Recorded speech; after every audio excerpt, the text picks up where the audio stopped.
বাংলাদেশি বংশোদ্ভূত ইংল্যান্ড প্রবাসী ফুটবলার হামজা চৌধুরী লাল সবুজ জার্সিতে খেলতে রাজি হলেও পড়েছেন পাসপোর্ট বিড়ম্বনায়। হামজার বাবা গ্রেনাডার কিন্তু মা বাংলাদেশি। এর মধ্যে ইংল্যান্ড অনূর্ধ্ব-21 দলের হয়ে খেলেছেন লেস্টার সিটিতে খেলা এই মিডফিল্ডার। সেই হামজা মায়ের ইচ্ছা এবং বাংলাদেশের মানুষের ভালোবাসা পেয়েই খেলতে চান এ দেশের হয়ে। তিনি রাজি হন বাংলাদেশের পাসপোর্ট করতে, কিন্তু দুদিন আগে লন্ডনের বাংলাদেশ হাইকমিশনে গিয়েও শেষ পর্যন্ত পাসপোর্ট আবেদনের কাজ সম্পন্ন করতে পারেননি তিনি। পাসপোর্ট করার আগের ধাপ জন্ম নিবন্ধন। সম্প্রতি হামজা বাংলাদেশের জন্ম নিবন্ধনের কাগজ পেয়েছেন। পাসপোর্ট করতে অনলাইনে আবেদন করেছিলেন। নটিংহাম থেকে লন্ডনের অনেক দূরত্ব। এত দূরে গিয়ে এবং অপেক্ষা করেও শেষ পর্যন্ত বাংলাদেশ হাইকমিশনে পাসপোর্ট আবেদনের কাজটি সম্পন্ন করতে পারেননি তিনি। খানিকটা বিড়ম্বনা ও অতিরিক্ত দেরির কারণে বেশ ক্ষোভ নিয়েই হাইকমিশন ত্যাগ করেন হামজা ও তার মা। হামজার পরিবার তাদের এই বিড়ম্বনার বিষয়টি বাফুফেকে অবহিত করেছেন। বাফুফের সাধারণ সম্পাদক লন্ডন হাইকমিশনে হামজার পাসপোর্ট সহজ ও দ্রুত সময়ে করার ব্যাপারে কথা বলেছেন।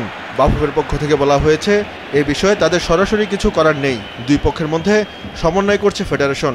হাইকমিশনকে হামজার বিষয়টি গুরুত্ব সহকারে দেখতে অনুরোধ করা হয়েছে।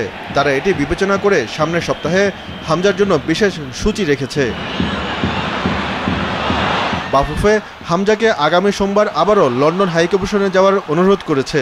তবে সেখানে সেদিন হামজার উপস্থিত হওয়ার সম্ভাবনা কম, কারণ হামজা চৌধুরী জানিয়েছে আগামী মঙ্গলবার পরিবার নিয়ে তুরস্কে ঘুরতে যাবেন।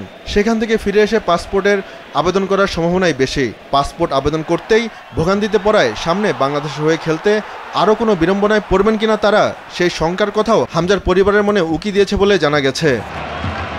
সবকিছু পেরিয়ে হামজা যদি বাংলাদেশে পাসপোর্ট পায়, তাহলে ইংল্যান্ড ফুটবল ফেডারেশনের কাছে ছাড়পত্র চাইবে বাফুফে, কারণ ইংল্যান্ড যুবদলের হয়ে খেলেছেন তিনি।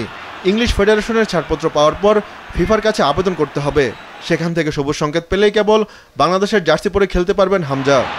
বাংলাদেশ জাতীয় ফুটবল দলের পরবর্তী সূচি 6 ও 11 জুন বিশ্বকাপ ও এশিয়ান কাপ বাছাই। সেই বাছাইয়ে হামজার খেলার এখন কোনো সম্ভাবনাই নেই। পাসপোর্ট ও অন্যান্য আনুষ্ঠানিকতা 3 মাসের মধ্যে সম্পন্ন হলে সেপ্টেম্বর-অক্টোবরে ফিফা উইন্ডোতে ইংলিশ প্রিমিয়ার লিগ খেলা হামজা বাংলাদেশের হয়ে খেলার বৈধতা অর্জন করবেন।